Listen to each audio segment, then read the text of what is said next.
Hello, hello. It's Stephanie Evelo here with the Evelo team at Keller Williams Realty, and we are live with our monthly real estate market update. And with me today is our one and only Bob Woerner, Senior Vice President of the Evelo team. Yeah, let's just kick right into it. We've been doing this for a while now, so a few things we take a look at every month. First up is that median sales price. So we ended the month of August at 306. That was up almost 4% over last year, where we ended at 295 in August. So kind of seem to be settling back into that 4 to 6% growth rate. Next up, we've been taking a look at those median days on market.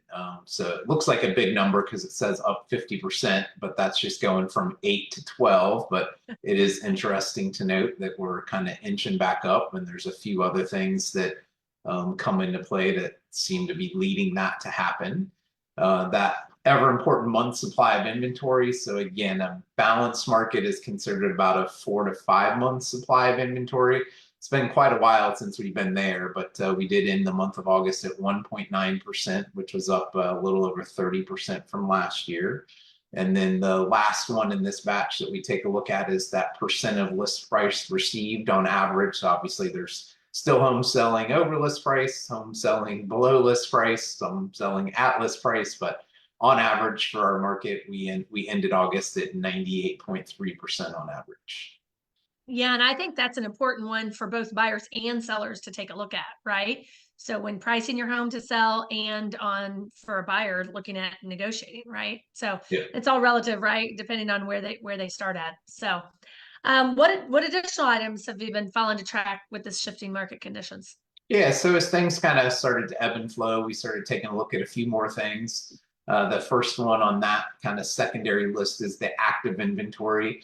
So we crossed 5,000 last month for the first time in a while. You can see way back here in January of 16, we were at almost around 10,000. But you can also see here going back to January 2020, we hadn't been over 5,000 really until last month. So we're continuing that trend. We had active inventory of 5,500, which was up almost 25% year over year from last year.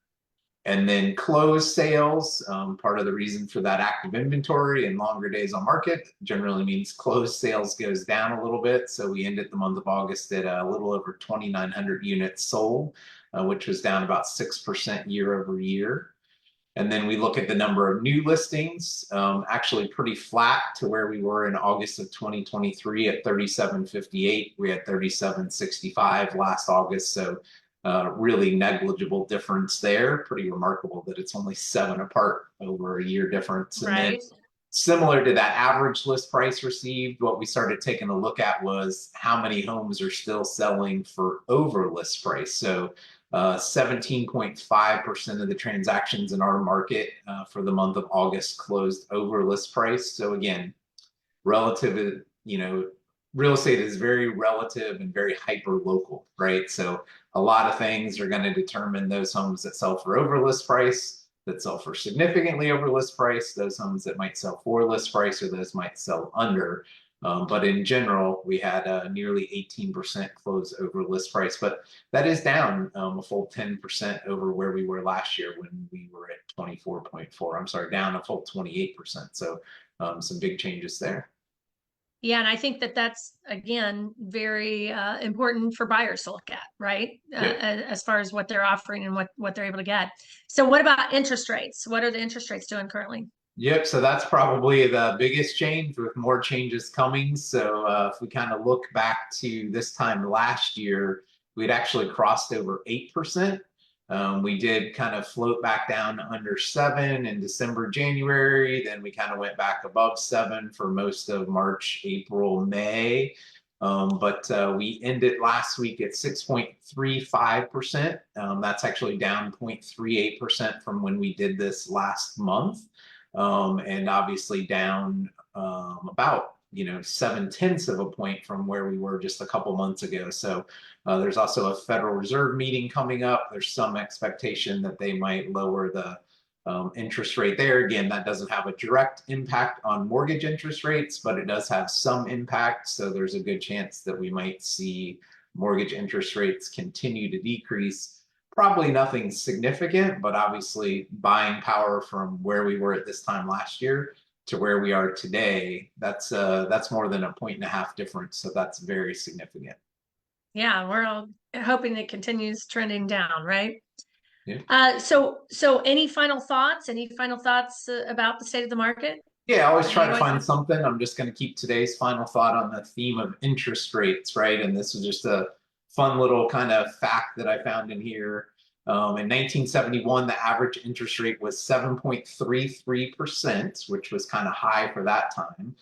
If you had decided to wait at that time for interest rates to drop, you would have waited all the way until 1993 before they went below 7.33. So you would have rented for 22 years. And during that time, the average home value quadrupled, right? So the lesson here that I thought was kind of interesting is don't wait to buy real estate, buy real estate and wait, right? If you had sat on the sidelines for 22 years, you would have missed a 400% gain on average, maybe even more in your home's value. So that just kind of hit home, right? There were definitely a lot of high rates in the 70s and 80s, and then they kind of came back down as we got into the new century. But pretty glaring difference of the importance of you got to move when the move makes sense for you, and let the real estate market do its thing and help you increase your wealth and your home's value. okay, so Bob, repeat that last sentence one more time. I think it's so important. The Don't whole wait. don't wait to buy real estate, buy real estate and wait, right? I That's think that's that our key is, takeaway. yeah, I think it's like drop the mic, right? Well, we appreciate you sharing each and every month, Bob. We've been doing this since COVID, right? Since Yep. 2020, and we just appreciate helping people understand where the market is, where it's going, and maybe what to expect here in the local Indianapolis and surrounding area market. And so, thanks so much for joining us today. And if you have a real estate need that we can assist with, let's connect. You can contact us at info@eveloteam.com or 317-863-9011. Of course, we'll drop all that here below. But thank you so much for joining us. And remember, as always, make each moment count. Bye bye. Have a great Thanks, day. Bob.